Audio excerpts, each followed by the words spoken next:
وقت فرصت ہے کہاں، کام ابھی باقی ہے، نور توحید کا اتمام ابھی باقی۔ حضور کو بھیجا پوری نوع انسانی کے لیے اور بھیجا غلبہ دین کے لیے، تو مقصد بعثت کی تکمیل اسی وقت ہوگی جبکہ کل عالم انسانی پر اللہ کا دین غالب آ جائے۔ اچھا، جب مسلمانوں ہی کی حکومت ہو جائے گی، دین کا غلبہ ہو جائے گا، تو ظاہر بات ہے مسلمانوں کے لیے بندشیں اور خوف تو ختم ہو گئے۔ اس کو بھی واضح الفاظ میں وَلَا يُبَدِّلَنَّهُم مِّن بَعْدِ خَوْفِهِمْ أَمْنًا، ان کی خوف کی حالت کو امن اور سکون سے بدل دے گا، کوئی خوف نہیں۔ تقریباً نصف گھنٹے کی تاخیر سے گفتگو شروع کر رہے ہیں، کسی معذرت کی ضرورت محسوس نہیں ہوتی، اس لیے کہ حالات سب کے سامنے ہیں۔ پرسوں سے جو بارش کا طوفان شروع ہوا تھا، اس کی بنا پر جو سارا ہمارا پروگرام جو ہے درہم برہم ہوا ہے، وہ سامنے کے شامیانے جو ہے اس کی عملی تفسیر نگاہوں کے سامنے ہے۔ یہ اجتماع وہاں منعقد ہونا تھا، اس کے ساتھ ہی کچھ اللہ تعالیٰ کی اپنی مصلحتیں ہیں، اس کی اپنی حکمتیں ہیں کہ جس وقت یہاں بارش کا طوفان شروع ہوا ہے، عین اسی وقت لاہور میں مجھ پر بھی اس حال کا عارضہ ہوا۔ یہ 2 دن مجھ پر بڑے سخت گزرے ہیں، نقاہت بہت ہے، مسلسل اجابت ہو رہی ہے اور کوئی دوا جو ہے ابھی تک کارگر نہیں ہو پائی ہے۔ تھوڑی دیر پہلے تک بھی مجھے یہ یقین نہیں تھا کہ میں اس اجتماع سے خطاب کر سکوں گا۔ بہرحال اب کچھ اس وجہ سے بھی کہ وقت اب کم ہے، کچھ ہمت ہو رہی ہے کہ میں کسی نہ کسی درجے میں اپنا یہ فرض ادا کر لوں گا۔ آپ کے علم میں ہے کہ اس وقت کے میرے خطاب جمعہ کا موضوع ہے عالمی غلبہ دین یا عالمی سطح پر نظام خلافت علی منہاج النبوہ کے ضمن میں جو نصوص قرآن و حدیث میں خبریں وارد ہوئی ہیں، انہی کی کچھ وضاحت مجھے آپ کے سامنے کرنی ہے۔ اس کے لیے خاص طور پر جن آیات کی میں نے تلاوت کی ہے، جو کتابچہ آپ کو تقسیم ہوا ہے، وہ آیات درج ہیں، اور میں چونکہ آپ کو معلوم ہے کہ بنیادی طور پر قرآن حکیم کا ایک طالب علم ہوں، ویسے بھی یہ خطاب جمعہ ہے اور اس کا اصل مقصد تذکیر بالقرآن ہے، فذکر بالقرآن من یخاف وعید۔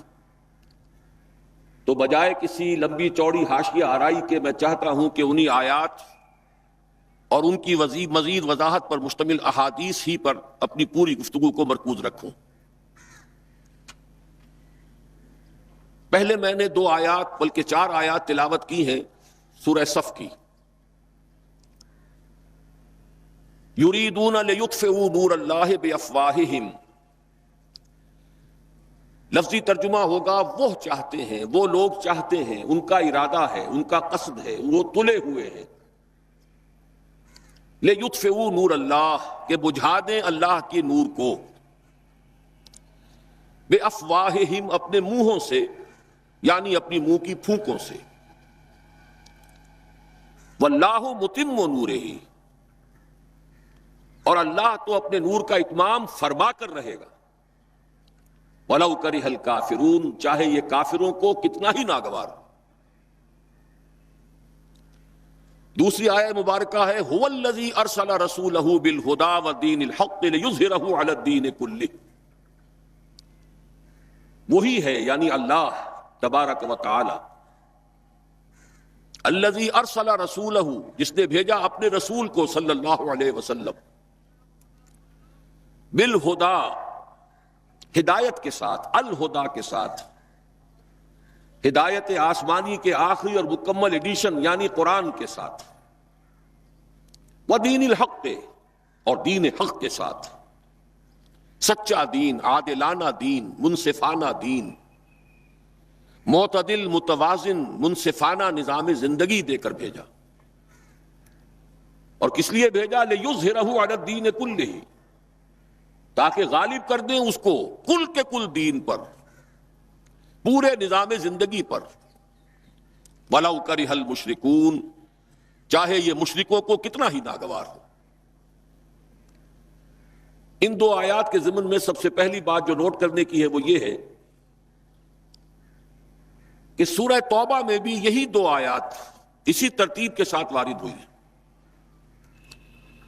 دوسری آیت تو جوں کی توں ہے کہ ایک شوشے کا فرق نہیں.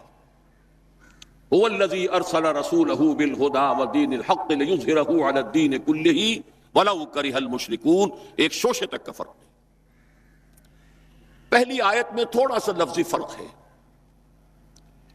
یریدون لیطفئوا کی بجائے یریدون ان یطفئوا، یریدون ان یطفئوا نور اللہ بافواہہم.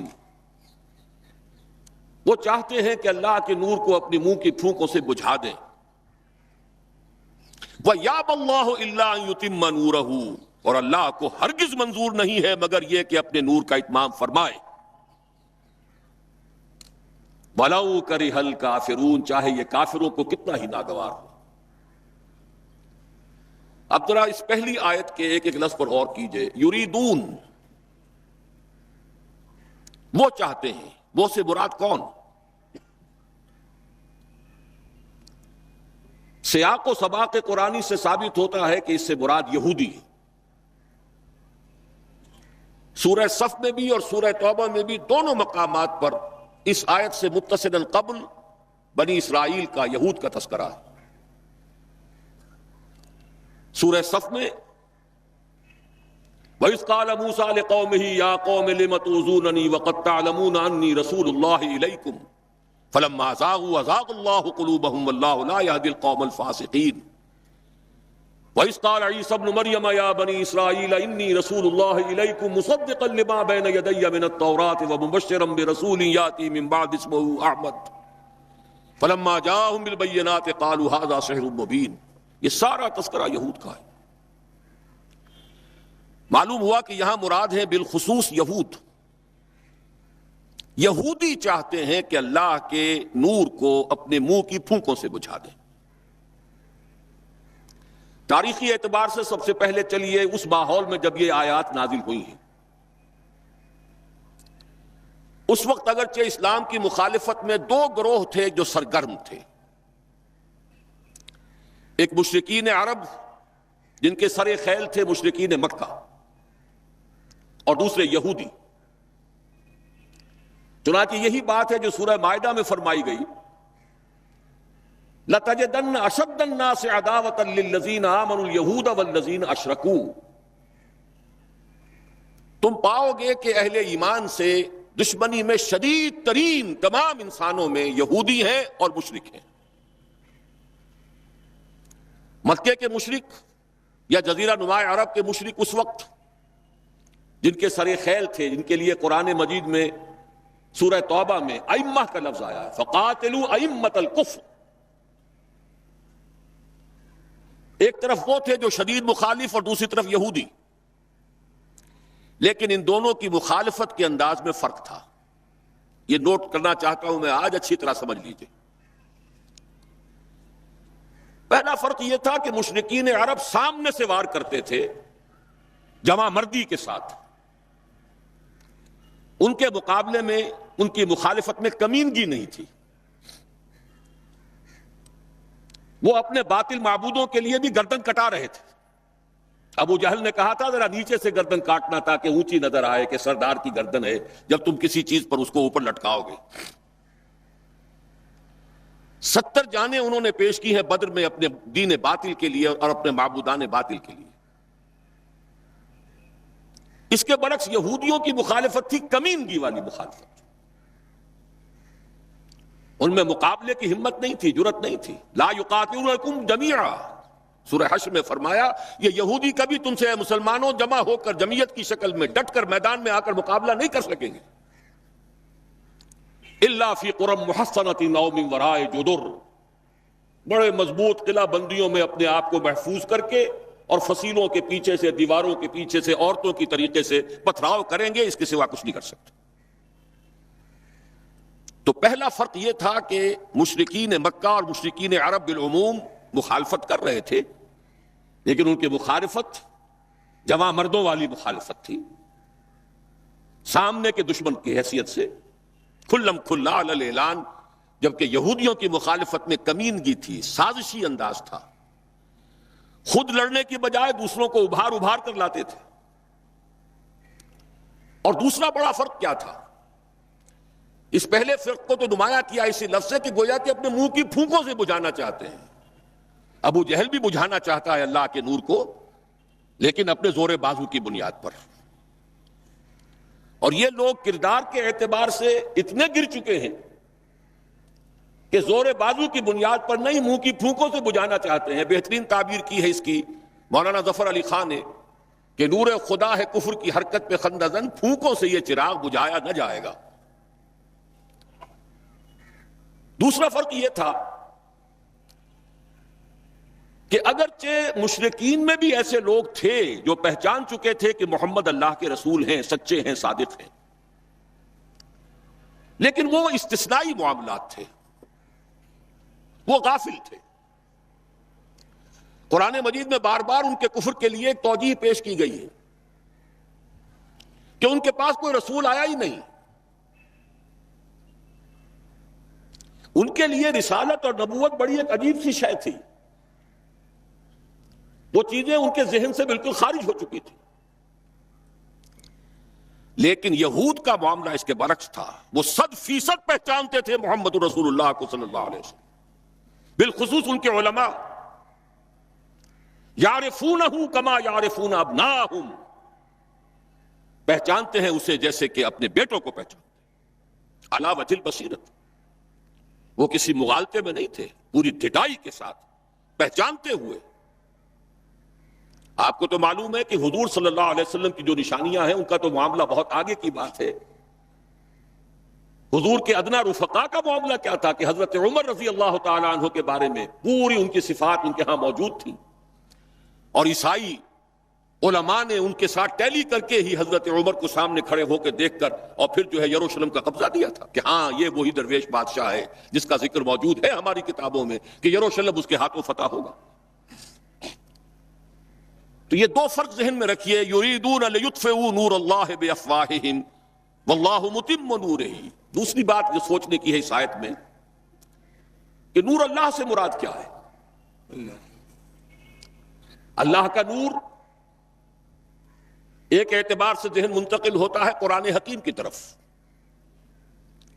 نور اصل میں قرآن مجید میں ہدایت کے لیے بھی آتا ہے، تورات کے لیے آیا فیہا ہدی و نور، انجیل کے لیے آیا فیہ ہدی و نور، روشنی ہی سے انسان راستہ دیکھ سکتا ہے۔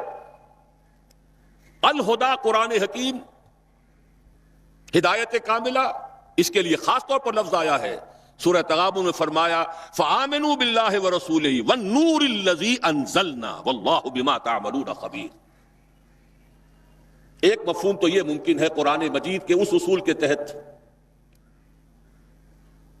کہ القرآن یفسر بعضہ بعضا، ویسے یہ کہ اس کا عام مفہوم اسلام، ہدایت، جس معنی میں چاہے لے لے، لیکن میرا ذہن زیادہ جس چیز کو قبول کر رہا ہے وہ ایک ایسے شخص کی تعبیر ہے جو اگرچہ کوئی معروف عالم دین نہیں تھا، میں نہ عارف نہ مجدد نہ محدث نہ فقیہ، اقبال اپنے بارے میں صاف کہہ رہا ہے، میں نہ عارف نہ مجدد نہ محدث نہ فقیہ، لیکن واقعہ یہ ہے اور آپ کے علم میں ہوگا، میرا موقف یہ ہے، اس دور میں قرآن مجید کا نور بصیرت اللہ تعالیٰ نے بڑے وافر پیمانے پر انہیں عطا کیا تھا۔ انہوں نے تعبیر کیا ہے اس نور کو نور توحید سے، چنانچہ یہ اتمام کا لفظ اس کے ساتھ واللہ متم نورہ، جواب شکوہ کے شعر میں کہ وقت فرصت ہے کہاں، کام ابھی باقی ہے، نور توحید کا اتمام ابھی باقی ہے۔ واللہ متم نورہ ویابی اللہ الا ان یتم نورہ، یہ بھی نوٹ کر لیجئے، عربی زبان میں شدید تاکید کرنی ہو تو اس میں فاعل کی شکل میں لایا جاتا ہے، واللہ یتم نورہ بھی ہو سکتا تھا، نہیں واللہ متم نورہ، کر کے رہے گا۔ اور پھر اس کو منفی اسلوب میں بھی بیان کر دیا تاکہ کوئی شک و شبہ نہ رہے، مثبت بھی آ گیا واللہ متم نورہ، اور منفی ویابی اللہ الا ان یتم نورہ، اللہ کو ہرگز منظور نہیں ہے مگر یہ کہ وہ اپنے نور کا اتمام فرمائے. وقت فرصت ہے کہاں، کام ابھی باقی ہے، نور توحید کا اتمام ابھی باقی ہے. میں چونکہ یہاں اسی تعبیر کو اختیار کر رہا ہوں، اس کے اعتبار سے ایک سوال پیدا ہوتا ہے،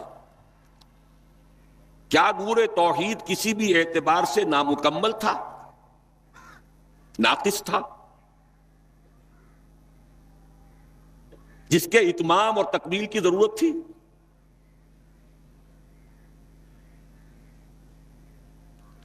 اگر میں اس سوال کا جواب ہاں میں دوں تو آپ سب چونک جائیں گے، لیکن میری وضاحت سن لیجئے. جہاں تک عقیدے کا نور ہے، عقیدے کی توحید ہے، اور انفرادی سطح پر اپنے عمل کی توحید ہے. توحید کے دو حصے سمجھ لیجئے.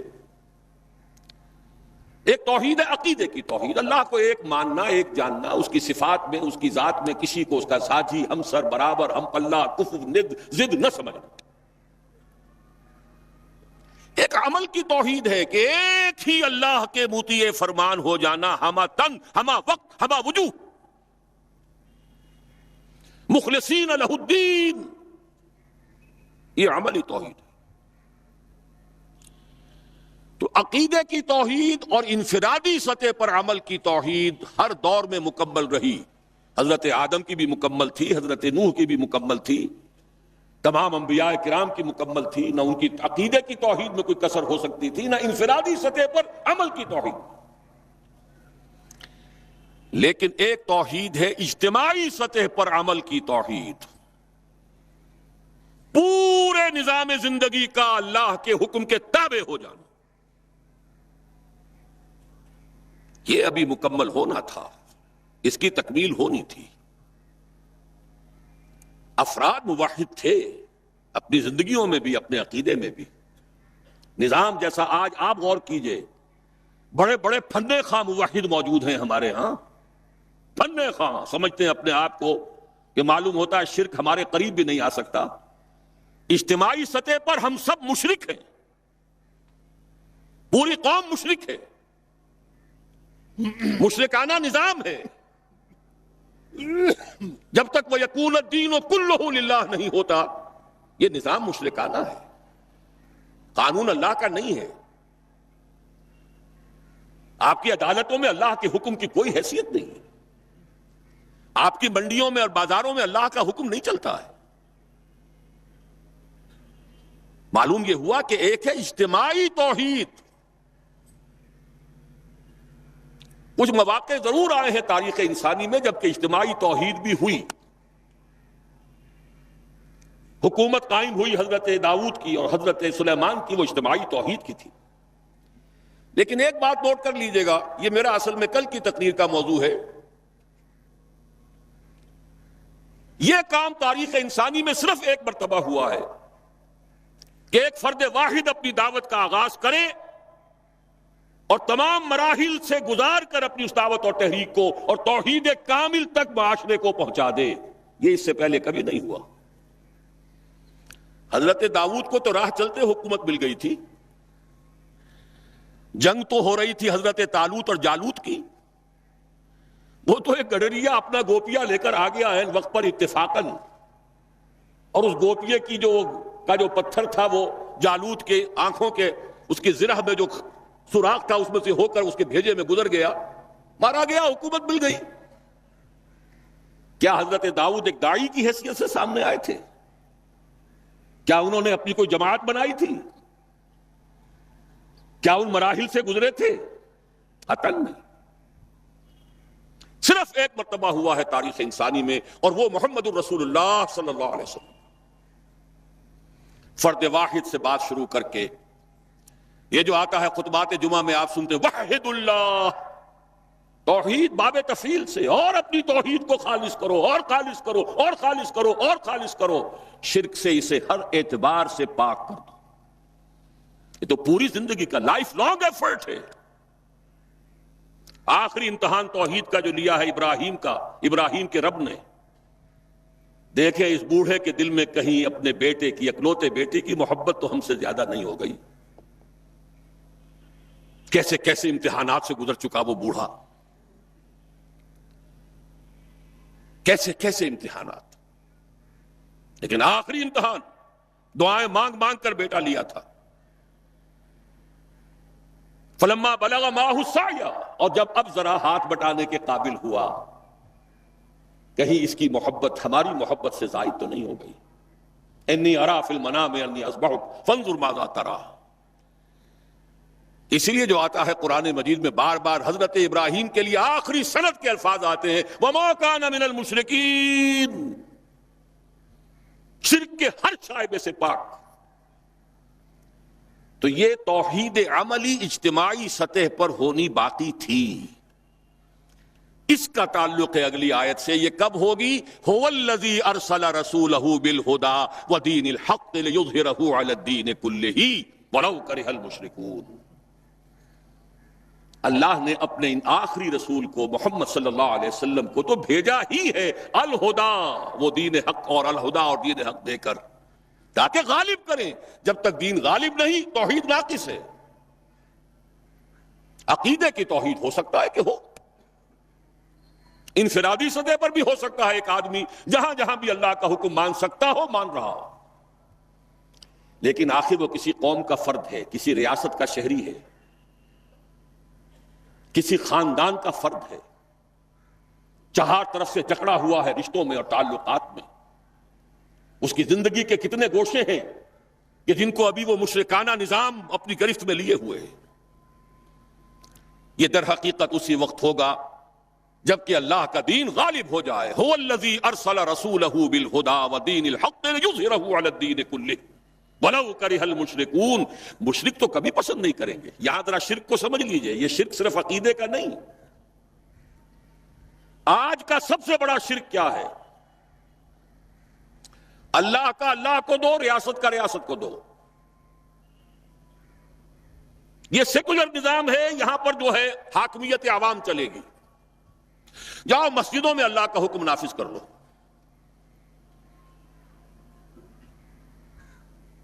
یہ سب سے بڑا شرک،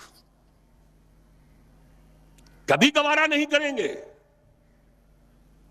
وہ توحید ہو جائے، اللہ ہی کا حکم چلے، سب پر یکساں جاری ہو جائے، سب یکساں اللہ کے حکم کے تابع ہو جائیں.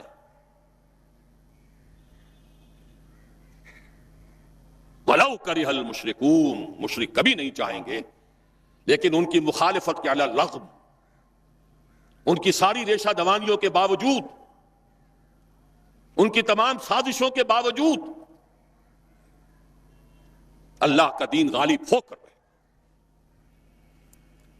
اب ذرا تاریخی اعتبار سے جائزہ لیجئے. ابھی ہم تھے اس ماحول میں جبکہ ابھی یہ آیات نازل ہو رہی تھی. پہلی بات تو یہ سمجھ میں آ گئی کہ محمد الرسول اللہ صلی اللہ علیہ وسلم کا مقصد بعثت ہے غلبہ دین. یہ نوٹ کرنے کی بات ہے، کسی اور رسول کے لیے اللہ نے قرآن مجید میں یہ الفاظ استعمال نہیں کیے. شاہد سب تھے، مبشر سب تھے، نذیر سب تھے، داعی سب تھے، مبلغ سب تھے، معلم سب تھے، مربی سب تھے، مزکی سب تھے. لیکن یہ کہ هو الذی ارسل رسولہ بالہدی ودین الحق لیظہرہ علی الدین کلہ، صرف محمد کے لیے آئے الفاظ صلی اللہ علیہ وسلم اور 3 مرتبہ آئے. اب اس کے ساتھ جس کو صغرا کبرا کہتے ہیں لاجک میں پریمیسز، اس کے ساتھ جوڑیے دوسری بات جو قرآن میں 5 مرتبہ آئی، اگرچہ وہ آئی ہے ذرا مختلف الفاظ میں. کہیں فرمایا وما ارسلناک الا رحمتا للعالمین، ہم نے نہیں بھیجا ہے محمد صلی اللہ علیہ وسلم آپ کو مگر تمام جہان والوں کے لیے رحمت بنا کر. آپ کی بعثت جغرافیائی، نسلی، قومی، علاقائی حدود سے ماورا، بالا تر. قرآن میں بقیہ سارے رسولوں کی بات آتی ہے تو کہتے ہیں یا قوم یا قوم یا قوم. نوح نے کہا یا قوم اعبدوا اللہ، ہود نے کہا یا قوم اعبدوا اللہ، صالح نے کہا یا قوم اعبدوا اللہ ما لکم من الہ غیرہ. اور قرآن کہتا ہے یا ایھا الناس، یا ایھا الناس اعبدوا ربکم الذی خلقکم والذین من قبلکم لعلکم تتقون. لیکن صریح ترین جو لفظ آیا ہے وَمَا أَرْسَلْنَاكَ إِلَّا كَافَّةً لِلنَّاسِ بَشِيرًا وَنَذِيرًا، ہم نے نہیں بھیجا ہے محمد صلی اللہ علیہ وسلم آپ کو مگر پوری نوع انسانی کے لیے بشیر اور نذیر بنا کر۔ اب ذرا اس کو جوڑیے، محمد کو بھیجا کاہے کے لیے؟ غلبہ دین کے لیے صلی اللہ علیہ وسلم، اور بھیجا کن کے لیے؟ تمام انسانوں کے لیے۔ کیا نتیجہ نکلتا ہے منطق سے؟ محمد الرسول اللہ صلی اللہ علیہ وسلم کا مقصد بعثت مکمل اسی وقت ہوگا جب پورے عالم انسانیت پر اللہ کا دین غالب آ جائے، ورنہ بات وہی ہے جو اقبال کا شعر سنا چکا ہوں، وقت فرصت ہے کہاں کام ابھی باقی ہے، نور توحید کا اتمام ابھی باقی۔ لیکن یہ کہ اگر اللہ نے واقعی بھیجا محمد کو دین کے غلبے کے لیے صلی اللہ علیہ وسلم، اور اگر بھیجا ہے پوری نوع انسانی کے لیے، تو ناممکن ہے کہ یہ دنیا ختم ہو جائے اس سے پہلے کہ محمد الرسول اللہ کا مقصد بعثت مکمل۔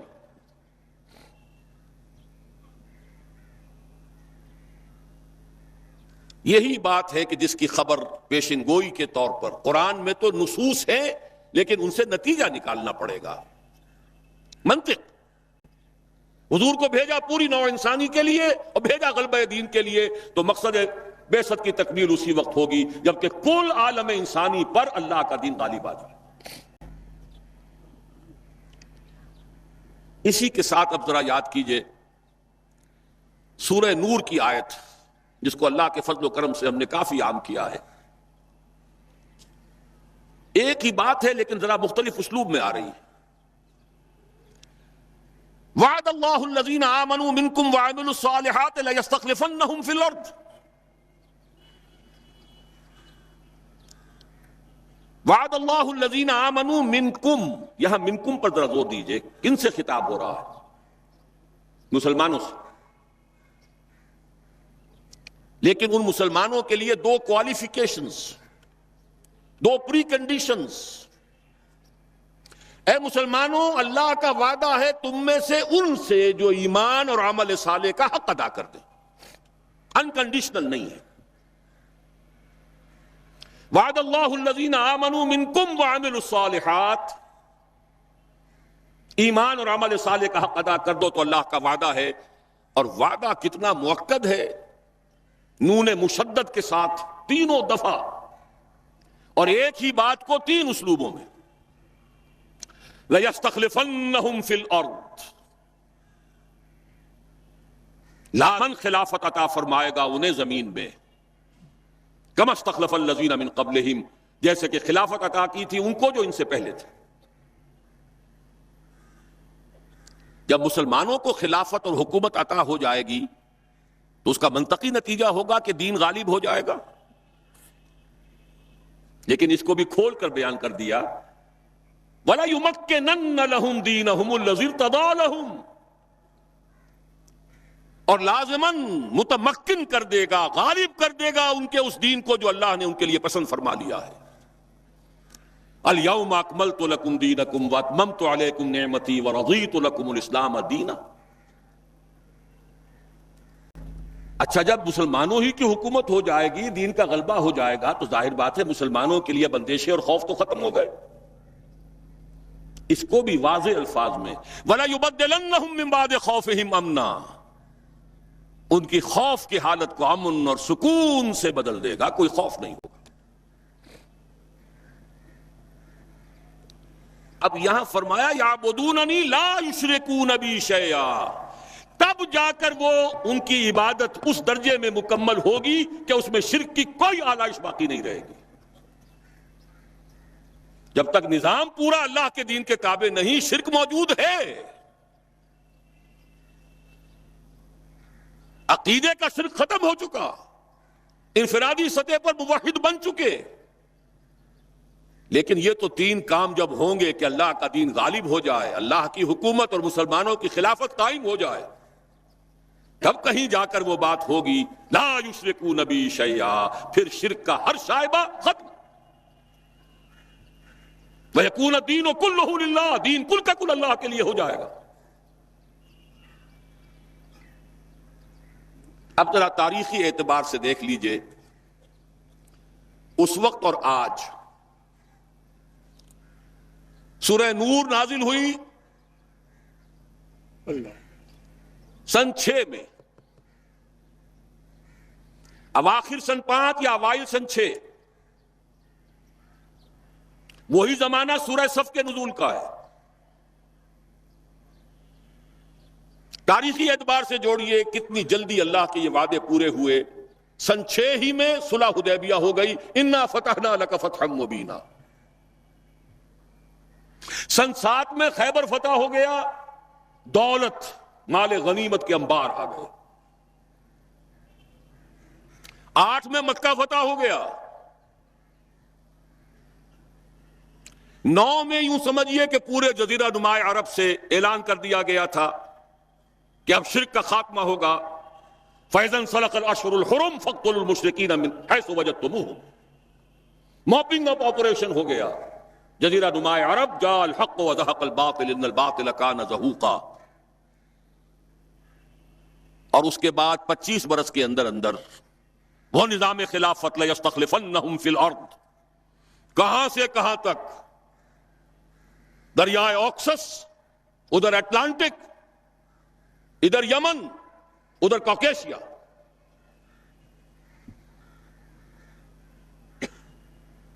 وعدے پورے ہو گئے تھے کہ نہیں؟ اس کے بعد سے کیا ہوا ہے؟ ایک حدیث نبوی آپ کے اس کتابچے میں موجود ہے، بڑی عظیم حدیث۔ ہماری 1400 برس کی بلکہ 1500 برس کی تاریخ، ابھی تو اس میں سے 1400 برس گزرے ہیں، 15واں 100 جو ہے ابھی شروع ہوا ہے، لیکن وہ 15ویں صدی کے واقعہ جو ہے اس کے اوپر وہ حدیث ختم ہو رہی ہے۔ نعمان ابن بشیر رضی اللہ تعالیٰ عنہ سے روایت، اور مسند احمد ابن حنبل میں جو اس کی تفصیل آئی ہے، حضرت حذیفہ رضی اللہ تعالیٰ عنہ نے بھی اس کی تائید کی ہے کہ ہاں یہ حدیث میرے بھی علم میں ہے، 2 صحابہ سے۔ حضور نے 5 دور گنوا دیے اپنے زمانے سے شروع ہو کر اور قیامت تک۔ تکون النبوۃ فیکم ما شاء اللہ ان تکون ثم یرفعها اللہ اذا شاء یرفعها۔ مسلمانوں تمہارے مابین نبوت برقرار رہے گی جب تک اللہ چاہے گا کہ رہے، پھر اللہ اس کو اٹھا لے گا جب چاہے گا، یعنی میرا انتقال ہو جائے گا۔ ثم تکون خلافۃ علی منہاج النبوۃ، پھر خلافت کا ایک دور ہوگا، لیکن یہاں یہ الفاظ نوٹ کیجئے، عین نبوت کے نقش قدم پر، سرے منہ فرق نہیں ہوگا، وہی نظام جو محمد عربی صلی اللہ علیہ وسلم والذین معہ رضی اللہ تعالیٰ عنہم اجمعین نے قائم کیا تھا، جو کا تو قائم رہا۔ اس پر واقعہ یہ ہے کہ سنہری حروف سے لکھے جانے کے قابل الفاظ ہیں حضرت ابو بکر کے رضی اللہ تعالی عنہ، ایبدل الدین وانا حی، کوئی ترمیم نہیں ہونے دوں گا اپنی زندگی میں اس دین کے اندر۔ کیا دین میں تبدیلی کی جائے گی جبکہ ابھی میں زندہ ہوں؟ یہ خلافت علی منہاج النبوہ کا دور، لیکن فرمایا یہ بھی ہمیشہ نہیں رہے گا۔ ثم یرفع اللہ اذا شاء یرفع، پھر اللہ اٹھا لے گا اس کو بھی جب چاہے گا اٹھانا۔ ثم تکون ملکا عاضا فیکون ما شاء اللہ ان یکون ثم یرفع اللہ اذا شاء یرفع۔ پھر تیسرا دور ہوگا کٹ کھنی بادشاہت، کاٹنے والی، ظالم۔ یہ اسی ظالم بادشاہت کا زمانہ ہے جبکہ حضرت حسین رضی اللہ تعالی عنہ شہید کیے جا رہے ہیں، جبکہ عبداللہ ابن زبیر رضی اللہ تعالی عنہما شہید کیے جا رہے ہیں، جبکہ واقعہ ہررا ہو رہا ہے، مدینۃ النبی۔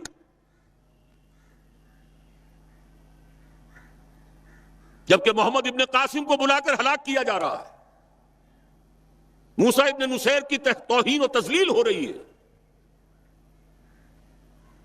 کہلواتے تھے وہ اپنے آپ کو خلفاء تھے، ملوک، بادشاہ تھے، اور یہ ملوکیت پھر اپنی پوری شدت کو پہنچی دور بنو عباس میں، جب محل بھی بنے اور سارے محلوں کے ساتھ کے لوازمات بھی پورے ہوئے، رقص و سرود بھی ہوا اور ناو نوش بھی ہوا۔ یہ تیسرا دور تھا۔ لیکن بہرحال تھے کلمہ گو، کوئی بھی تھا، کلمہ محمد کا پڑھتے تھے صلی اللہ علیہ وسلم۔ پھر جہاں بہت برے تھے وہاں ان میں سے بہت اچھے بھی تھے، لیکن وہ خلافت نہیں تھی، خلافت علی منہاج النبوہ نہیں تھی، خلافت راشدہ نہیں تھی، مسلمانوں کی حکومت تھی۔ فرمایا یہ تیسرا دور بھی ختم ہو جائے گا، ثم تکون ملکا جبریا فتکون ما شاء اللہ ان تکون ثم یرفع اللہ اذا شاء یرفع۔ پھر چوتھا دور آئے گا اور پھر مجبوری والی ملوکیت آئے گی۔ صحابہ کرام نے اس وقت کیا سمجھا ہوگا ہم کچھ نہیں سمجھ سکتے۔ یہ دو ملکن جو ہیں ملوکیت کے، یہ دو دور کیسے ہوں گے؟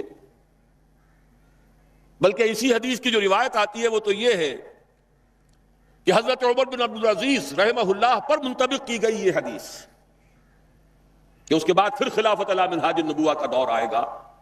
اس لیے کہ ظاہر بات ہے کہ علم جو ہے وہ تو جو کچھ اللہ نے فرمایا، اس کے رسول نے فرمایا، اس سے آگے قیاس آرائی کے اندر تو خطا ہو سکتی ہے۔ ان احادیث کا جب حالات کے اوپر انطباق کریں گے غلطی کا امکان ہوگا۔ آج وہ بات پوری طریقے سے واضح ہے کہ کیا فرق تھا پہلی ملوکیت کا اور دوسری ملوکیت کا۔ پہلی ملوکیت مسلمانوں کی تو تھی، پھر ملوکیت غلامی لے کر آئی، ملکہ برطانیہ وکٹوریا اب اس کے غلام ہوئے، کہیں فرانسیسیوں کے غلام ہوئے، کہیں ولندیزیوں کے غلام ہوئے، کہیں پرتگالیوں کے غلام ہوئے، کہیں اطالویوں کے غلام ہوئے، پورا عالم اسلام غلامی میں جکڑا گیا، ملکن جبرین۔ فرمایا یہ دور بھی جب تک چاہے گا اللہ رہے گا، پھر ختم ہو جائے گا۔ یہاں تھوڑی سی وضاحت میں کر دوں آپ کے سامنے، یہ دور تقریباً اپنے نصف کو پہنچا ہے، ابھی ختم نہیں ہوا ہے۔ اس کا پہلا فیز تھا جس کو کہتے ہیں کولونیلزم۔ یورپی اقوام نے آ کر اپنی حکومتیں یہاں بنائیں، باضابطہ اپنی حکومت، انگریز کی حکومت، فرانسیسیوں کی حکومت، اطالویوں کی حکومت، پرتگیزوں کی حکومت۔ اس صدی کے وسط میں آ کر کچھ حالات دنیا کے بدلے، لوگوں کے اندر احساس پیدا ہوا کہ ہم بھی انسان ہیں۔ جب ذرا آدم ہوا ہے خود شناس و خود نگر، انہوں نے اپنی وہ بساط لپیٹ لی، اور ایک نئے رنگ میں اب وہ چوتھا دور سامنے آ رہا ہے دنیا کے، اور یہ ہے مالیاتی استعمار۔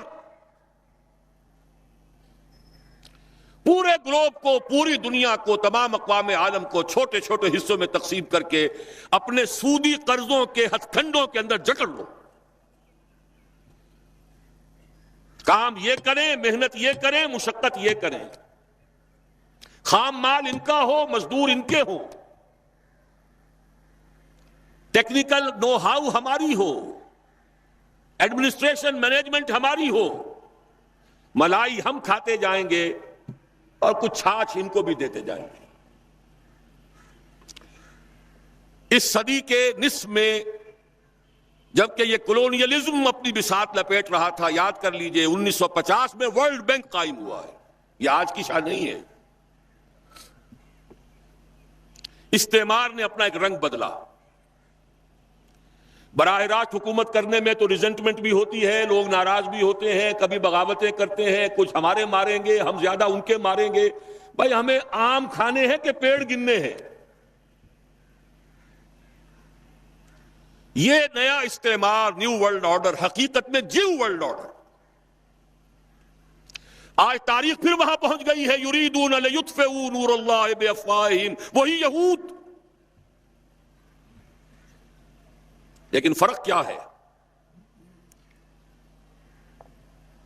اس وقت یہودی آئسولیٹڈ تھے، عیسائی بھی ان کے دشمن تھے، وہ سمجھتے تھے ہمارے تو خدا کو انہوں نے سولی پر چڑھایا۔ شدید ترین پرسیکیوشن یہودیوں کی عیسائیوں کے ہاتھوں ہو رہی تھی۔ آج یہودی اقوام مغرب پر بالخصوص، وائٹ اینگلو سیکسن پروٹیسٹنٹس پر بالخصوص پورا تسلط جما چکا ہے. اور یہ وہ شے ہے جو پھر میں اسی علامہ اقبال کی بات کر رہا ہوں جو اس صدی کے آغاز میں 1905 میں گیا تھا اللہ کا بندہ, 1908 تک رہا یورپ میں, اور بھی کتنے گئے ہوں گے, وہ کیا دیکھ سکے کیا نہ دیکھ سکے, لیکن ایک بصیرت اللہ نے جو دی تھی کہ گاہ میری نگاہ تیز چیر گئی دل وجود, گاہ الجھ کے رہ گئی میرے توہمات میں, وہ دل وجود کو جو چیر کر دیکھا ہے تو اسی وقت حقیقت دیکھ لی تھی کہ فرنگ کی رگے جاں پنجے یہود میں. خود یورپینز کو اس کا احساس کہیں بعد میں جا کر ہوا ہے, دوسری جنگ عالمگیر کے دوران ہوا ہے, جب جرمنوں کے ہاتھوں ان کے 60 لاکھ آدمی یا کم سے کم 40 لاکھ آدمی قتل ہوئے ہیں, وہ بعد میں احساس ہوا. اقبال تو دیکھ آیا تھا فرنگ کی رگے جاں پنجے یہود میں. تو آج جان لیجئے کہ نیو ورلڈ آرڈر جو حقیقت میں جیو ورلڈ آرڈر ہے, ایک نیا عالمی مالیاتی استعمار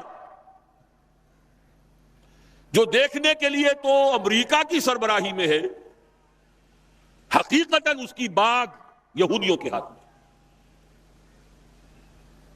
اور پھر وہی وقت آ گیا ہے یریدون لیطفئوا نور اللہ بافواہہم, ان کی تمام پالیسیز کا نقطہ ماسکہ یہ ہے اسلام کو ختم کرو. اور کیوں؟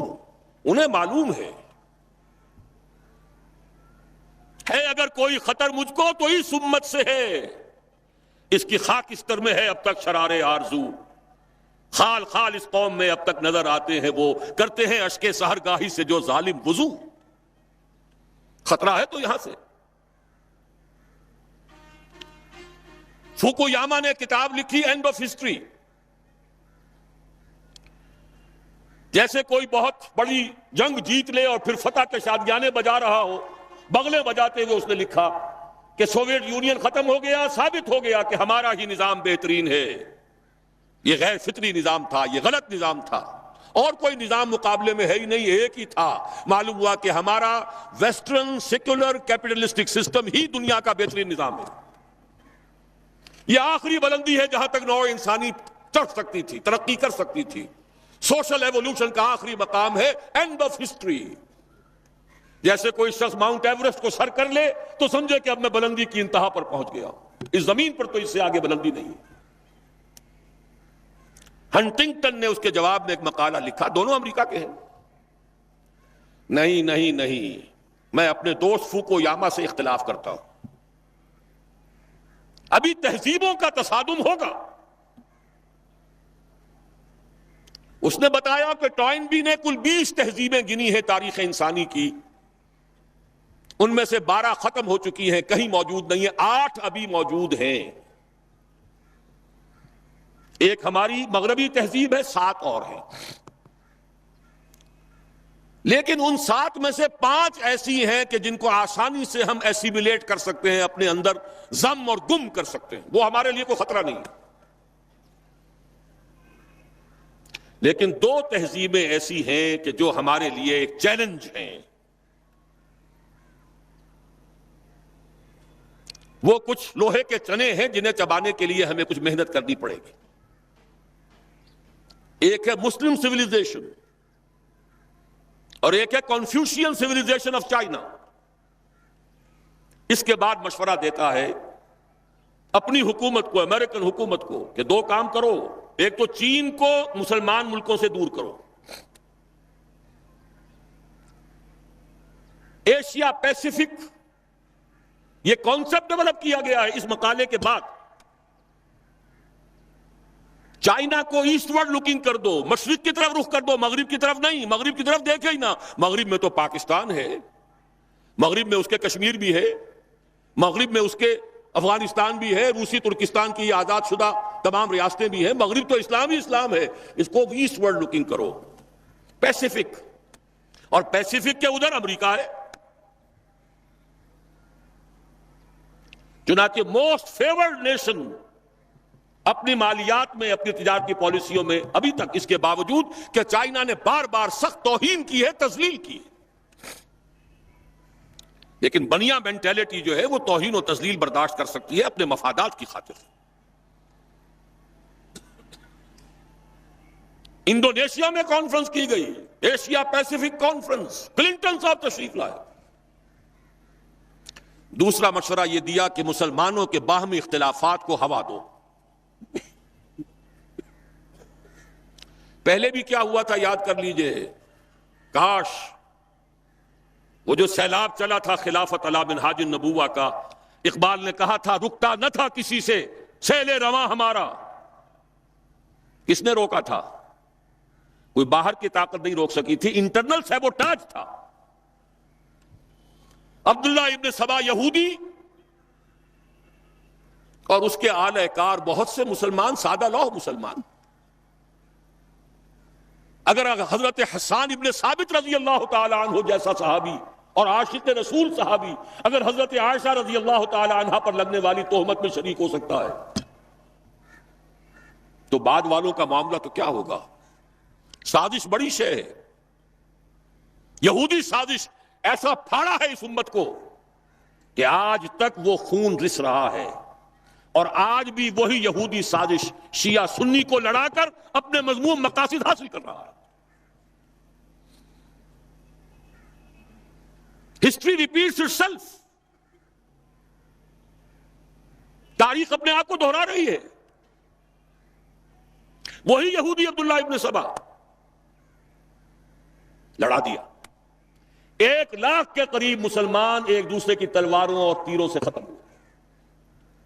10,000 ایک رات میں جنگ جمل، 74,000 جنگ صفین میں، 4,000 نہروان میں، اور جمع کرتے جائیے، ساری قوت ختم ہو کر رہ گئی، جس کو کہتے ہیں کہ وہ موشن ٹوٹ گئی۔ چڑھائی پر چڑھتے ہوئے ٹرک جو ہے بھاری لوڈڈ، اگر موشن ٹوٹ جائے پھر بڑا مشکل ہو جاتا ہے۔ تھمتا نہ تھا کسی سے سیل رواں ہمارا، وہ رک گیا۔ آج بعین ہی وہی ہو رہا ہے، یریدون لیطفئوا نور اللہ بافواہہم واللہ متم نورہ ولو کرہ الکافرون۔ لیکن اللہ نے اپنے رسول کو جس مقصد بعثت کے ساتھ بھیجا تھا اس کی تکمیل تو ہو کر رہے گی۔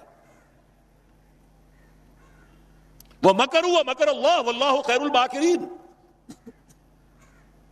یہ اپنی سی چالیں چل لیں، اللہ بھی اپنی چالیں چلے گا، اور اللہ سے بہتر چال کس کی ہوگی؟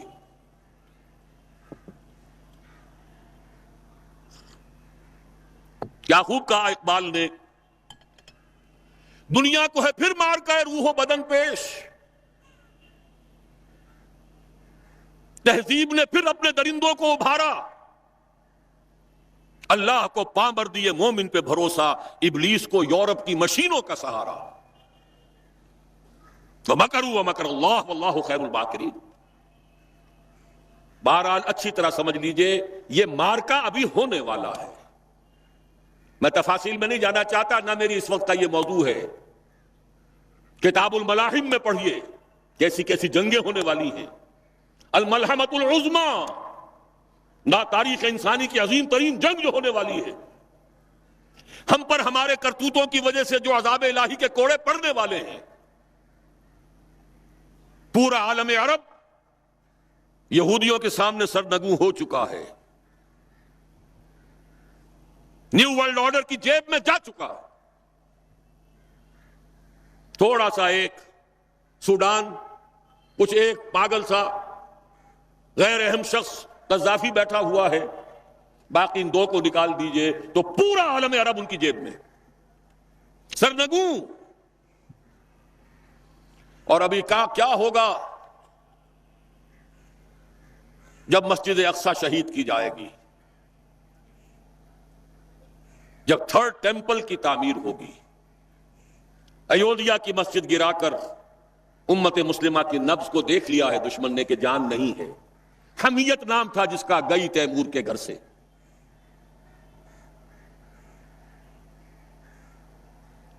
یہ بہت دور کی باتیں نہیں ہیں، بہت قریب آنے والے واقعات ہیں، لیکن اس وقت میں ان کے بارے میں کچھ عرض نہیں کرنا چاہتا۔ یہ سب کچھ ہوگا۔ آخر صحابہ کے ساتھ بھی پہلے ہی دن اللہ کی نصرت نہیں آ گئی تھی، خوب اللہ نے انہیں ٹھوک بجا کر دیکھا۔ وَلَنَبْلُوَنَّكُمْ بِشَيْءٍ مِّنَ الْخَوْفِ وَالْجُوعِ وَنَقْصٍ مِّنَ الْأَمْوَالِ وَالْأَنفُسِ وَالثَّمَرَاتِ وَبَشِّرِ الصَّابِرِينَ الَّذِينَ إِذَا أَصَابَتْهُمْ مُصِيبَةٌ قَالُوا إِنَّا لِلَّهِ وَإِنَّا إِلَيْهِ رَاجِعُونَ۔ ام حسبتم ان تدخلوا الجنہ ولما یاتکم مثل الذین خلوا من قبلکم مستهم الباساء والضراء وزلزلوا حتى يقول الرسول والذین آمنوا معه متى نصر اللہ الا ان نصر اللہ قریب. یہ مراحل وہاں بھی آئے تھے. غزوہ احزاب میں وزلزلوا هنالک ابتلی المؤمنون وزلزلوا زلزالا شدیدا. مراحل تو آئیں گے، سخت سے سخت تر آئیں گے، لیکن بالآخر جو ہونا ہے آج کی میری اس وقت کی گفتگو اس سے متعلق. یہ چند الفاظ اس لیے کہہ دیے کہ یہ حالات جو اس وقت بالفعل ہماری نگاہوں کے سامنے ہیں وہ تو بالکل مختلف ہیں. کدھر سے دین غالب ہو جائے گا، کہیں کوئی روشنی کی کرن نہیں ہے. بڑے ایمان کی ضرورت ہے، محمد الرسول اللہ پر پختہ یقین کی، یہ بات ماننے کے لیے کہ دین غالب ہوگا.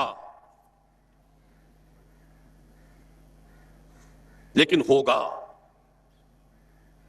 اس لیے کہ حضور نے اس حدیث میں فرمایا یہ چوتھا دور بھی ختم ہو جائے گا. ثم یرفع اللہ اذا شاء یرفع ثم تکون خلافۃ علی منہاج النبوہ، پھر دور آئے گا خلافت علی منہاج النبوہ کا.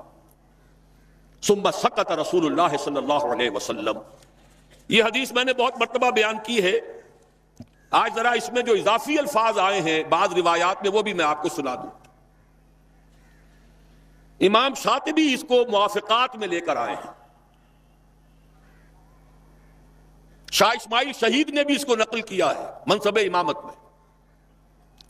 مولانا مودودی نے اس کو نقل کیا ہے اپنی کتاب میں تجدید و احیاء دین میں، کہ یہ جو فرمایا کہ ثم تکون خلافت علی منہاج النبوہ، پھر دور آئے گا خلافت علی منہاج النبوہ کا، اس کے بعد کے الفاظ یہ ہیں تعمل فی الناس بسنت النبی صلی اللہ علیہ وسلم. پھر وہ دور آ جائے گا کہ لوگوں میں تمام معاملہ اللہ کے نبی کی سنت کے مطابق نمٹایا جائے گا. وَيُلْقِي الْإِسْلَامَ بِجُرَانِهِ فِي الْأَرْضِ، اور اسلام اپنا جھنڈا زمین میں گاڑ دے گا، نصب کر دے گا. یرضى عنها ساکن السماء و ساکن الارض، اس پورے نظام سے یا اس دور سے تمام آسمانوں والے بھی تمام زمین والے بھی راضی ہو جائیں گے. لا تدع السماء من مطر الا صبت، آسمان اپنی بارش کو روک کر نہیں رکھے گا، اپنے سارے خزانے لٹا دے گا. الا صبته بدرارا ولا تدع الارض من نباتها شيئا الا اخرجته، اور زمین بھی اپنی نباتات میں سے کسی شے کو روکے گی نہیں، نکال باہر کرے گی. خزانے آسمان سے اور زمین سے نکل آئیں گے. یہ خوشحالی کا دور پوری نوع انسانی کے لیے آ کر رہے گا. یہ تقدیر مبرم ہے، یہ اٹل ہے، یہ خبر ہے محمد الرسول اللہ صلی اللہ علیہ وسلم. میں نے دو باتیں ابھی عرض کی ہیں. پہلی بات قرآن کے نصوص سے نتیجہ نکال کر کہ حضور کو بھیجا گیا غلبہ دین کے لیے اور بھیجا گیا پوری نوع انسانی کے لیے، تو مقصد بعثت اسی وقت مکمل ہوگا جب کل روئے ارضی پر اللہ کا دین غالب آ جائے. دوسری میں نے آپ کو حدیث بتا دی، چوتھے دور میں ہم ہیں لیکن پانچواں دور آیا چاہتا ہے، زیادہ دور نہیں ہے. اگرچہ اس کے لیے ایمان اور عمل صالح کے لیے کمر کسنی ہوگی، اس کے لیے جہاد کی پکار پر لبیک کہنا ہوگا. اسی لیے سورہ صف میں اس کے فوراً بعد تو وہی آیات آئی ہیں، یا ایھا الذین آمنوا ھل ادلکم علی تجارۃ تنجیکم من عذاب علیم تؤمنون باللہ ورسولہ وتجاہدون فی سبیل اللہ باموالکم وانفسکم. لیکن ان آیات کی تشریح میں کل کروں گا اپنے شام کی تقریر میں انشاءاللہ. اس وقت اب تیسرا نقطہ بیان کر رہا ہوں. اب جب دوبارہ یہ عالم آئے گا، اس عالم ارضی پر نظام خلافت آئے گا، دو حدیثیں اتنی واضح ہیں کہ کل روئے ارضی پر آئے گا. وہ حدیثیں بھی اس کتابچے میں ہیں آپ کے پاس. مقداد ابن الاسود سے روایت ہے رضی اللہ تعالی عنہ، مسند احمد ابن حنبل کی روایت ہے.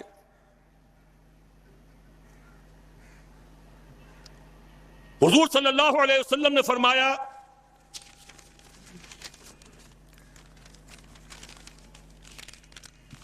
لا يبقى على ظهر الارض بیت مدر ولا وبر الا ادخله الله كلمة الاسلام بعز عزيز وذل ذليل اما يعزهم الله فيجعلهم من اهلها او يذلهم فيدينون لها قلت فيكون الدين كله لله۔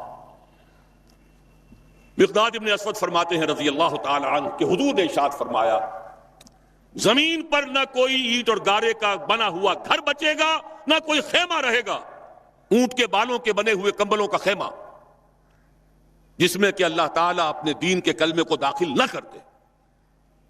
ہر گھر میں، ہر خیمے میں اللہ کا دین داخل ہو جائے گا۔ لیکن یہ اچھی طرح سمجھ لیجئے، میری کل کی گفتگو میں اس کی تھوڑی سی وضاحت آئے گی کہ دین کے داخلے کا کیا مطلب ہے۔ جزیرہ نماء عرب میں بھی جب دین غالب ہوا ہے تو کیا تمام عیسائیوں کو جبراً مسلمان بنا لیا گیا؟ جب خلافت راشدہ کا دور آیا ہے تو کیا تمام مجوسیوں کو اور تمام اور لوگوں کو جبراً مسلمان بنا لیا گیا؟ نہیں۔ جس کی قسمت میں تھا، سعادت تھی، وہ اسلام لے آئے، جو نہیں وہ ذمہ ہوئے۔ یؤتُ الجزیۃ عن ید وہم صاغرون، چھوٹے ہو کر رہو، اپنے ہاتھوں جزیہ پیش کرو، اسلام کی بالادستی کو قبول کرو، تو تم یہودی ہو کر رہ سکتے ہو، نصرانی ہو کر رہ سکتے ہو، مجوسی ہو کر رہ سکتے ہو، ہندو ہو کر رہ سکتے ہو، جو چاہو رہو۔ بالکل وہی بات اس حدیث میں آئی ہے۔ گھر کوئی نہیں بچے گا جس میں کلمہ اسلام داخل نہ ہو جائے، لیکن وہ داخلہ دو شکلوں میں ہوگا، بعز عزیز و ذل ذلیل، عزت والے کے اعزاز کے ساتھ یا کمزور کی مغلوبیت کے ساتھ۔ یا تو گھر والا اور خیمے والا خود اسلام لے آئے گا، اسے بھی عزت نصیب ہو گئی، وَلِلَّهِ الْعِزَّةُ وَلِرَسُولِهِ وَلِلْمُؤْمِنِينَ وَلَكِنَّ الْمُنَافِقِينَ لَا يَفْقَهُونَ۔ عزت تو اللہ کے لیے ہے، اس کے رسول کے لیے ہے، اہل ایمان کے لیے ہے، اسے بھی عزت نصیب ہو گئی۔ اور نہیں تو یؤتُ الجزیۃ عن ید وہم صاغرون، تم چاہے مسلمان نہ ہو، اسلام تمہارے اوپر رہے گا، تمہیں نیچے ہونا پڑے گا، نیچے ہو کر ہندو رہو، سکھ رہو، پارسی رہو، عیسائی رہو، یہودی رہو، جزیہ دو، چھوٹے بنو۔ بعز عزیز و ذل ذلیل، اس کی وضاحت بھی فرما دی۔ اما یعزهم اللہ فیجعلهم من اہلها، یا تو اللہ ان کا اعزاز فرمائے گا، انہیں اسلام والوں میں شامل کر دے گا، او یذلہم، یا انہیں مغلوب کر دے گا، فیدینون لہا، تو اسے ان لوگوں کو اسلام کی اطاعت کرنی پڑے گی۔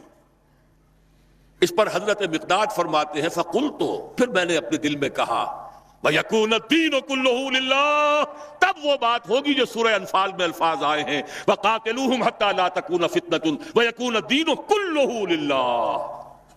وہ شان جو ہے ان الفاظ کے ہے، ان کے اس میں جو شان ہے وہ ظاہر ہوگی اس وقت۔ دوسری حدیث اس سے پہلے صفحے پر ہے، عن ثوبان رضی اللہ عنہ، عن ثوبان مولا رسول اللہ صلی اللہ علیہ وسلم۔ حضرت ثوبان یہ بھی حضور کے غلاموں میں سے تھے جنہیں حضور نے آزاد کر دیا تھا، مولا کہلاتے ہیں۔ اور یہ روایت صحیحین میں سے مسلم شریف کے اندر بھی موجود ہے، ترمذی، ابو داؤد، ابن ماجہ وغیرہ کے علاوہ صحیح مسلم میں۔ عن ثوبان رضی اللہ عنہ قال رسول اللہ صلی اللہ علیہ وسلم ان اللہ زوالی الارض فرأیت مشارقها ومغاربها وَإِنَّ أُمَّتِي سَيَبْلُغُ مُلْكُهَا مَا زُوِيَ لِي مِنْهَا۔ حضور نے فرمایا اللہ نے میرے لیے ساری زمین کو لپیٹ دیا یا سکیڑ دیا، تو میں نے اس کے سارے مشرق بھی دیکھ لیے، سارے مغرب بھی دیکھ لیے۔ And take it from me، جان لو میری امت کی حکومت ان تمام علاقوں پر قائم ہو کر رہے گی جو اللہ نے مجھے اس طرح زمین کو سکیڑ کر دکھا دیے تھے۔ کوئی شک ہے؟ شک کا شائبہ بھی ہے تو ایمان کی کمزوری ہے۔ یہ قول رسول ہے، وَهُوَ الصَّادِقُ الْمَصْدُوقُ، وہ سچے ہیں اور ان کی سچائی پر تو اللہ گواہ ہے۔ لَقَدْ صَدَقَ اللَّهُ رَسُولَهُ الرُّؤْيَا بِالْحَقِّ لَتَدْخُلُنَّ الْمَسْجِدَ الْحَرَامَ إِنْ شَاءَ اللَّهُ آمِنِينَ مُحَلِّقِينَ رُؤُوسَكُمْ۔ کچھ اشتباہ سا ہو گیا تھا کہ شاید حضور کا خواب درست نہ تھا۔ نہیں، نبی کا خواب غلط نہیں، نبی کا قول غلط نہیں ہو سکتا، ہو کر رہا ہے۔ تو قرآن سے منطقی طور پر ثابت پوری دنیا میں اللہ کے دین کا غلبہ ہو کر رہے گا. احادیث سے تفصیلاً ثابت، صراحتاً ثابت. اسے نظام خلافت علی منہاج النبوہ کہیے، اسے نظام دین کا غلبہ کہیے، اسے اللہ کی حکومت کہیے، قائم ہو کر رہے گی اس دنیا کے خاتمے سے قبل. اب میری اس وقت کی گفتگو کا چوتھا اور آخری نقطہ ہے. وہ نقطہ یہ ہے، منطقی طور پر بھی یہی بات نظر آتی ہے اور روایتاً بھی یہی ثابت ہے. کوئی نظام اگر عالمی سطح پر آتا ہے یا آنے کا امکان ہے تو اس کی ترتیب اور تدریج یہی ہوگی کہ پہلے کسی ایک ملک میں آئے اور پھر پھیلے. منطق بھی یہی کہتی ہے، تاریخ بھی یہی بتاتی ہے. فرانس کا انقلاب فرانس میں آیا، پھر پھیل گیا پوری دنیا میں. اشتراکی انقلاب روس میں آیا، لیٹن امریکہ تک پہنچ گیا. سب سے بڑھ کر محمد عربی صلی اللہ علیہ وسلم کا انقلاب جزیرہ نمائے عرب میں آیا اور پھر پھیلا دائیں بائیں، مشرق مغرب شمال. منطقی طور پر بھی یہی ممکن ہے. اور اس کو اگر کانورس لے لیجئے، اس کا ضد لے لیجئے، اگر پوری دنیا میں بیک وقت اس کا قیام ممکن ہوتا تو حضور کے ہاتھوں ہو جاتا. افضل البشر ہیں کہ نہیں؟ سید الانبیاء اور رسل ہیں کہ نہیں؟ سید الاولین والآخرین ہیں کہ نہیں؟ خاتم النبیین ہیں کہ نہیں؟ اگر یہ ہو سکتا ہوتا تو حضور کے ہاتھ ہو جاتا. وہاں بھی یہی ہوا. 23 برس کی محنت شاقہ سے جزیرہ نمائے عرب میں وہ نظام قائم ہو گیا. اب دائیں بھی پھیلا، عراق سے ہوتے ہوئے ایران، اور ایران سے ہوتے ہوئے ماوراء النہر، اور وہاں سے ہوتے ہوئے ہندوستان آیا. مغرب میں نکلا، شام سے ہوتے ہوئے، اور پھر مصر، اور مصر سے لیبیا، اور لیبیا سے الجزائر، چلتے جائیے. شمال میں کوکیشیا ماؤنٹینز. یہی تدریج ہو سکتی ہے نا؟ اب بھی یہی ہوگی. لیکن سوال یہ ہے کہ کیا کوئی انڈیکیشن ہے، کوئی اشارات ہیں، کوئی صراحت ہے کہ یہ کہاں سے ہوگا؟ مسلمانوں کا ذہن تو فوراً جائے گا کہ مکہ مکرمہ ہی سے ہونا چاہیے، مدینہ منورہ سے ہونا چاہیے، جزیرہ نمائے عرب سے ہونا چاہیے. لیکن دو اعتبارات سے بات بالکل مختلف ہے. بلکہ میں تو شاید آج تیسری بات کا اضافہ کر کے بتاؤں، 3 اعتبارات سے بالکل مختلف.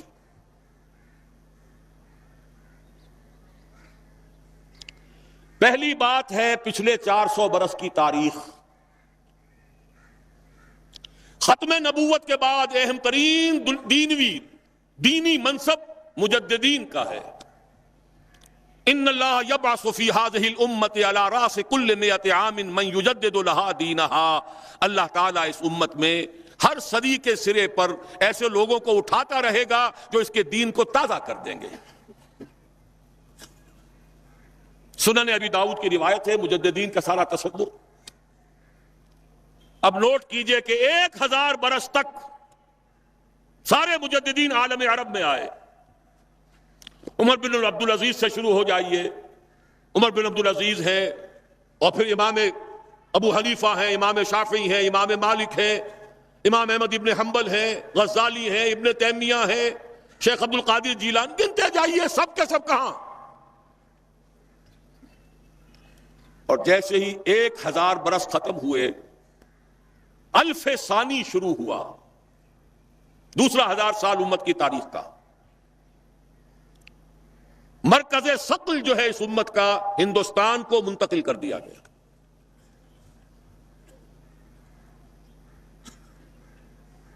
اسپرچول سینٹر آف گریوٹی، روحانی اور علمی مرکز ثقل ہندوستان میں منتقل ہو گیا. 11ویں صدی کے مجدد اعظم شیخ احمد سرہندی رحمۃ اللہ علیہ، پوری دنیا میں ان کے سطح کا کوئی انسان آپ کو 11ویں صدی میں نظر نہیں آئے گا. اور ان کا سلسلہ مجددیہ نقشبندیہ پورے ٹرکش بیلٹ کے اندر پھیلا ہوا ہے. اسی سال ایک بہت بڑی کانفرنس ہوئی ہے لاس اینجلس میں، سلسلہ مجددیہ نقشبندیہ کی ایک بہت بڑی کانفرنس ہوئی ہے، میں خود بھی اس میں شریک ہوا ہوں. اگرچہ وہاں بہت سی غلط چیزیں بھی شامل ہیں، لیکن اندازہ کیجئے یہ سلسلہ پورے ٹرکش بیلٹ میں امام شامل تھے تو انہی میں سے تھے. یہ پوری ٹرکش بیلٹ افغانستان سے شروع ہو جائیے. صبغت اللہ مجددی یہ کون سے کس کے نام سے ہیں؟ یہ 12ویں صدی ہجری کے مجدد اعظم شاہ ولی اللہ دہلوی رحمت اللہ علیہ. اس دور میں صرف ایک شخص اور نظر آتا ہے دنیا میں ان کا ہم عصر، اور وہ شیخ محمد ابن عبد الوہاب ہیں. لیکن اگر ایک ترازو میں رکھ کر دونوں کو تولیں تو کوئی تقابل نہیں دونوں کے اندر. جامع معقول و منقول، جامع ظاہر و باطن، چاروں ڈائمنشنز کے حوالے سے جامع ترین شخصیت شاہ ولی اللہ دہلوی کی ہے رحمت اللہ علیہ. 13ویں صدی ہجری میں جہاد بہت سے ہوئے ہیں. سنوسی نے بھی جہاد کیا ہے، مہدی سوڈانی نے بھی کیا ہے، لیکن سب سے عظیم جہاد سید احمد بریلوی اور شاہ اسماعیل شہید رحمہ اللہ، وہ کہاں ہوا؟ ہندوستان. 14ویں صدی میں یوں تو ہمارے ہاں بہت سے لوگوں نے اپنے اپنے مجدد جو ہے منتخب کر لیے ہیں. تھانوی حضرات کے نزدیک مولانا اشرف علی تھانوی رحمت اللہ علیہ نصر مجدد جامع المجددین ہے. بریلوی حضرات کے نزدیک شاہ احمد رضا خان بریلوی وہ بہت بڑے مجدد ہیں وغیرہ وغیرہ. لیکن میرا اپنا ایک تجزیہ ہے، میں نے اپنی پوری کتاب میں بھی واضح کر چکا ہوں. علماء کے طبقے کی عظیم ترین شخصیت مجدد اعظم 14ویں صدی کے شیخ الہند مولانا محمود حسن اسیر مالٹا، جس کو انگریز نے گرفتار کر کے ہندوستان میں نہیں رکھا، مالٹا میں رکھا ہے. اقبال کے نفس سے ہے لالے کی آگ تیز، ایسے غزل سرا کو چمن سے نکال دو. اس کے علاوہ جو عظیم شخصیتیں ہندوستان نے پیدا کی ہیں ان کے پاسنگ کے برابر بھی کوئی شخصیت عالم عرب میں نہیں. اقبال جیسا مفکر کہیں ہے؟ مولانا مودودی جیسا مصنف کہیں ہے؟ مولانا الیاس جیسا مبلغ کہیں ہے؟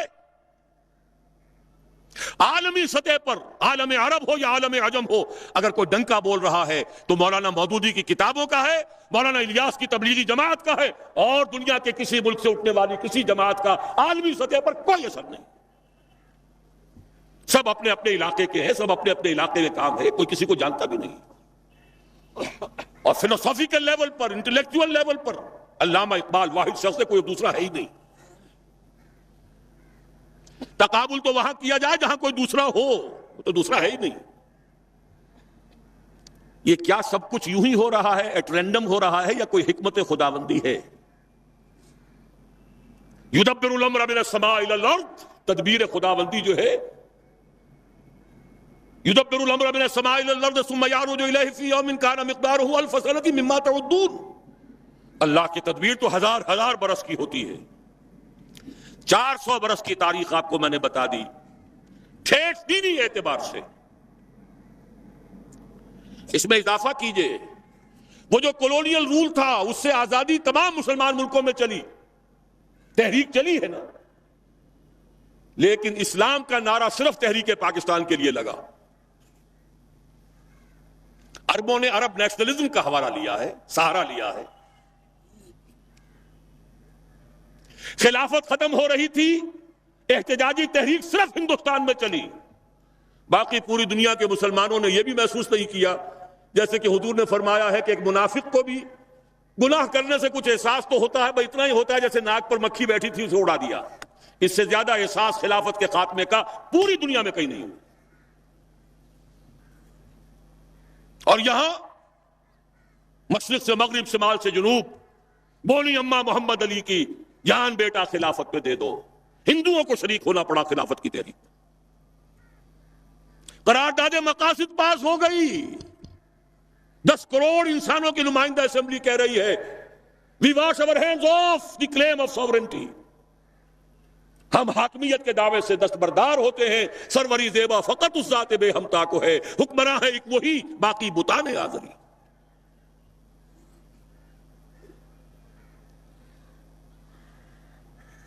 اس سے اگلا معجزہ، تمام فرقوں کے 31 سربراہوردہ علماء نے دستور کے 22 نکات دے دیے متفق علیہ۔ اس کے بعد قافلہ بھٹک گیا، میں اس طرف جانا نہیں چاہتا، اس وقت صرف آپ کو مثبت چیزیں بتا رہا ہوں۔ بھٹک کر ہم نے اپنی منزل دور کر لی ہے، واپس آ جائیں گے تو انشاءاللہ یہ پچھلے سنگھائے میل، یہ ہمارے حوصلوں کو بڑھانے کے لیے ان کی یاد تازہ کرنا، تازہ خواہی داشتن گر داغ ہائے سینہ را، گاہے گاہے باز خواہی داستان پاری نہ رہا۔ اس کو نوٹ کیجئے، اس لیے یاد دلا رہا ہوں کہ کچھ مشیت ازدی ہے اس علاقے سے۔ اب آئیے احادیث کی طرف، 3 حدیثیں ہم نے کوٹ کی ہیں۔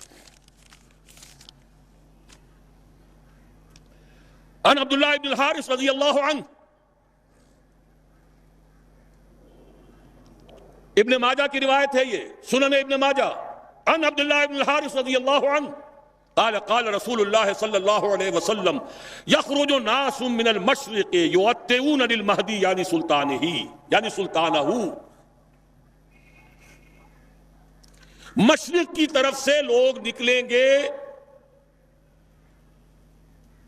جو منزل پر منزل کرتے ہوئے آئیں گے، وطا پاؤں تلے روندنا، مہدی کے لیے، یعنی اس کی حکومت قائم کرنے کے لیے۔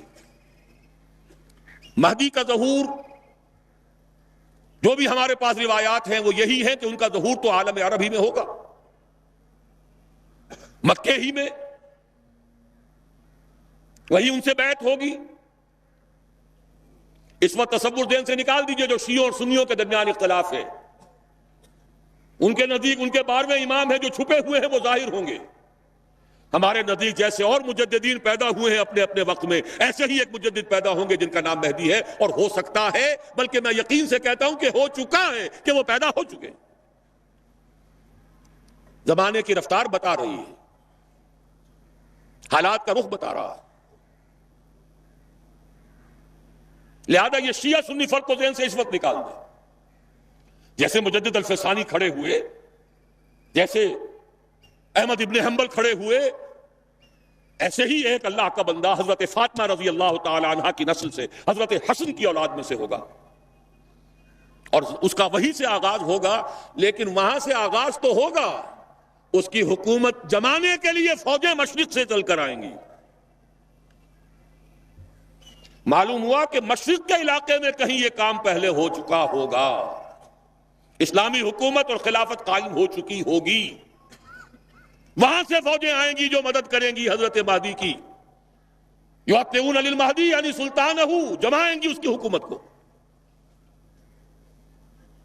علامہ اقبال نے غالب ایسے ہی حدیثوں سے وہ انسپریشن لی تھی کہ میرے عرب کو آئی ٹھنڈی ہوا جہاں سے، میرا وطن وہی ہے، میرا وطن وہی ہے۔ حضور صلی اللہ علیہ وسلم کو ٹھنڈی ہوا آئی تھی۔ اگلی حدیث پڑھیے، عن ابی ہریرہ، اور یہ جامع ترمذی کی روایت حضرت ابو ہریرہ سے رضی اللہ عنہ، یخرج من خراسان رایات سود لا یردها شیء حتی تنصب بایلیا، خراسان سے سیاہ پرچم نکلیں گے جنہیں کوئی طاقت جن کا رخ پھیر نہیں سکے گی، یہاں تک کہ وہ ایلیا میں جا کر نصب ہو جائیں گے۔ اس حدیث میں 2 لفظ اگر نہ سمجھ لیں ہم تو حدیث سمجھ میں نہیں آتی۔ آپ کو معلوم ہے کہ دنیا میں ملکوں کے نام بدلتے رہے، 50 سال پہلے پاکستان کے نام سے کوئی ملک تھا ہی نہیں۔ حضور کے زمانے میں خراسان ایک بہت بڑا ملک تھا،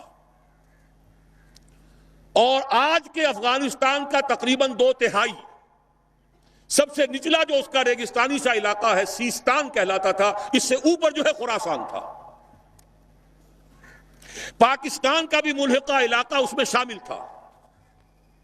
یہ واخان کی پٹی جو آپ نے کبھی پڑھی ہوگی، اور جبکہ ابھی افغانستان میں جنگ ہو رہی تھی، روسی آ گئے تھے، ایک بڑی باریک سی پٹی آتی ہے افغانستان سے، جیسے کسی برتن کا ہینڈل ہو، کسی فرائی پین کا ہینڈل چلا رہا ہے، وہ واخان۔ اس کتابوں میں لکھا ہے کہ یہ خراسان کی مشرقی سرحد تھی۔ اس کے نیچے کا سارا علاقہ، یہ باجوڑ، دیر، یہ سارا پھر اس کے بعد کوہستانی علاقہ، یہ وہ علاقہ ہے جہاں جہاد سید احمد بریلوی رحمت اللہ علیہ کا ہوا ہے۔ خراسان میں اس کے علاوہ تھوڑا سا علاقہ ایران کا شامل ہے، وہ اب بھی خراسان کہلاتا ہے، چھوٹا سا صوبہ ہے۔ اور ایک پھر ماوراء النہر کا یہ علاقہ جو ابھی آزاد ہوا ہے روس کے تسلط سے، یہ بھی اس میں شامل تھا۔ یہ پورا ایک ملک کہلاتا تھا خراسان۔ اس سے ادھر کا جو ایران آج کا ہے وہ اصفہان کہلاتا تھا۔ اس خراسان کے علاقے سے فرمایا حضور نے کہ فوجیں نکلیں گی سیاہ علم لے کر، سیاہ پرچم لے کر۔ ایلیا حضور کے زمانے میں نام تھا یروشلم کا۔ یروشلم کو سن 70 عیسوی میں جب تباہ و برباد کیا ہے ٹائٹس رومی نے، بالکل تباہ و برباد کر دیا، اس کو پھر اجاڑ دیا جیسے کبھی نیبوکڈنیزر نے اجاڑا تھا۔ اس کے بعد ایمپرر ہیڈریان تھا ایک رومن ایمپرر، اس نے دوبارہ آباد کر کے اس کا نام بھی رکھا ہے ایلیا۔ اب وہ یروشلم نہیں تھا، اور سن 70 عیسوی سے ان کا جو سیکنڈ ٹیمپل تھا وہ گرا پڑا ہوا، آج تک گرا پڑا ہے، ایلیا کہلاتا تھا۔ اس ایلیا کے بارے میں حضور نے خبر دی، اس حدیث سے معلوم ہوا کہ یہ مسلمانوں کے ہاتھوں سے نکل چکا ہوگا، لیکن ان کو لینے والے خراسان سے چل کر آئیں گے، کوئی اور ملک کے لوگ نہیں لے سکیں گے۔ نوٹ کیجئے ذرا حدیث کو۔ یہ ایلیا تاریخی اعتبار سے مسلمانوں کے ہاتھ سے 2 دفعہ نکلا ہے۔ پہلے عربوں کے ہاتھ سے نکلا، لیکن عرب واپس نہیں لے سکے۔ کس نے واپس لیا؟ صلاح الدین ایوبی کرد، خراسانی نہیں تھے۔ گویا کہ وہ اس حدیث کا اطلاق اس پر نہیں ہوگا۔ اب دوبارہ ہاتھ سے نکلا ہے، صاف نظر آتا ہے کہ عربوں میں تو دم ہے ہی نہیں۔ تھوڑے سے دم خم کا امکان تھا عراق کا، اس کا جو بھرکس نکالا ہے، اگلا پچھلا کھایا پیا جیسا، اور دوسرا 3 ٹکڑوں میں تقسیم کیا ہے، اس کی اپنی حماقت بھی اس میں شامل ہے، عالمی سازش شامل ہے، سب کچھ ہے۔ یہ میرا اس وقت کا موضوع نہیں ہے۔ عالم عرب میں کوئی ملک ایسا نہیں ہے کہ جو چیلنج کر سکے۔ خراسان کے علاقے سے فوجیں جائیں گی جو ایلیا کو دوبارہ حاصل کریں گی۔ یخرجو من خراسان رایات سود فلا یردھا شیء، کوئی شے ان کا رخ نہیں پھیر سکے گی حتی تنصب ایلیا، یہاں تک کہ وہ رایات سود جو ہیں وہ سیاہ جھنڈے ایلیا میں جا کر نصب ہو جائیں۔ یہ 2 حدیثیں قطع الدلالت ہیں اس پر کہ یہ علاقہ ہندوستان اور افغانستان، پاکستان اور افغانستان کا علاقہ مشیت ایزدی کو خاص منسلک ہے اس علاقے کے ساتھ۔ یہی وجہ ہے کہ پاکستان بنا تو لا الہ الا اللہ کے نعرے پر، قرارداد مقاصد پاس ہوئی تو پاکستان میں۔ اور یہ جو جہاد ہوا، میں تفصیل میں نہیں جانا چاہتا، اس میں جو غلطیاں ہم سے ہوئی ہیں، افغانستان میں جو بھی جانیں دی ہیں، بے شمار خون دیا ہے مسلمانوں نے پورے خلوص کے ساتھ، وہ بھی رنگ لائے گا۔ کچھ آثار بھی اب نظر آ رہے ہیں، صورتحال جو ہے بدلتی نظر آ رہی ہے۔ یہ صورتحال خود ادھر اشارے کر رہی ہے کہ یہاں سے کچھ ہونا ہے۔ اور میں جو تجزیہ کرتا ہوں وہ یہ ہے، فکری، علمی، روحانی اعتبار سے 400 سال کے تجدیدی کارنامے کا خلاصہ بر عظیم پاک و ہند کا پاکستان میں آ کر جمع ہوا، اور بازوئے شمشیر زنگ وہ اللہ نے افغانستان کی صورت میں عطا کیا۔ جو قوم 15 لاکھ سے زیادہ آدمی دے چکی ہو، اس قوم کو دنیا کی کوئی طاقت شکست نہیں دے سکتی۔ آپس کا اختلاف تھا جو روکے بیٹھا تھا، ایک فرد سے بیعت کر کے توڑ دی تھی، اس کی صدا پائی ہے۔ عبد الرسول سیاف سے بیعت کی اور بیعت کر کے توڑی، اس کی صدا مل رہی۔ صحابہ کو بھی اللہ تعالیٰ نے صدا دی تھی، 35 تیر اندازوں نے حکم کی خلاف ورزی کی تھی، 70 شہید کر دیے۔ اللہ چاہتا تو کنڈون کر دیتا، معاف کر دیتا، لیکن نہیں، سبق سکھانا تھا۔ وَلَقَدْ صَدَقَكُمُ اللَّهُ وَعْدَهُ إِذْ تَحُسُّونَهُم بِإِذْنِهِ حَتَّىٰ إِذَا فَشِلْتُمْ وَتَنَازَعْتُمْ فِي الْأَمْرِ وَعَصَيْتُم مِّن بَعْدِ مَا أَرَاكُم مَّا تُحِبُّونَ۔ سزا دی ہے تاکہ آئندہ کے لیے سبق ہو۔ یہ سب کچھ ہوا ہے، لیکن انشاءاللہ اسی علاقے سے اسلام کا بول بالا ہوگا، یہیں سے شروع ہوگا معاملہ۔ اور اس کے بعد آخری حدیث پڑھ لیجئے۔ جزیرہ نما عرب میں ہوا تھا تو کیا ہوا تھا، پھر مشرق بھی اور مغرب بھی۔ یہ حدیث، اس کے بھی سمجھنے میں بہت سی مسلمانوں کو دقت ہوتی رہی ہے۔ یہ تو جیسے قرآن مجید کی بہت سی آیات آج جبکہ سائنٹیفک ہماری معلومات کا دائرہ وسیع ہو رہا ہے، جتنا واضح ہو کر آج سامنے آ رہا ہے پہلے نہیں آ سکتا تھا۔ کل فی فلک یسبحون، یہ جتنا آج سمجھ میں آتا ہے پہلے نہیں سمجھ میں آ سکتا تھا۔ اسی طرح اس حدیث کو کیسے سمجھتے؟ ان ثوبان مولا رسول اللہ صلی اللہ علیہ وسلم، وہی ثوبان ہے رضی اللہ تعالی عنہ۔